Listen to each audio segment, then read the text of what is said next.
Айгүлдүн жолдошу 4 баласын багууга каралашпайт. Жашоо жакшы болуп кетеби деп үмүт менен үй бүлөмдү кармап калам деп жашаганга аракет кылдым. Бирок ушу балам боюмда бар да, 4-чү балам боюмда бар эле.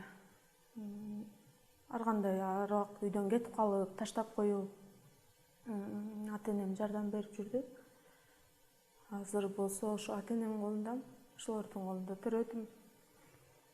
Анын 4-чү баласы болгону 1 айлык. Эмне кылар айласын билбеген Айгүл УТРКнын акысыз адвокат программасына кайрылган. Башка адвокаттар ошо көп акча сурашкан.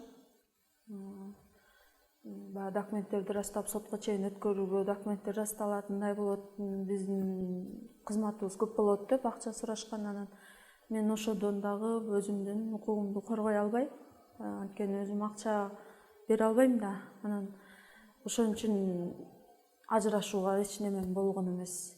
Балдарымдын алиментин неме кылганга өзүмдүн болгон жок. Ошо 14-августта түз эфирден болуп аткан ошо бекер адвокат, акысыз адвокат.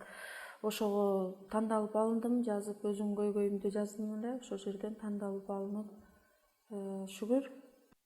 Акысыз адвокат программасынан тандалып алынгандан соң биздин каарманыбыз адвокат алуу үчүн юридикалык жардам кызматына келди. Бул жараныбыздын маселеси боюнча биздин Свердлов районунан Чутоев Эрлан деген адвокат дайындалды. Адвокат мындан ары Айгүлдүн 4 баласына жана эң кичүү баласы 3кө чыкканга чейин өзүнө дагы алимент өндүрүү боюнча иш алып барат.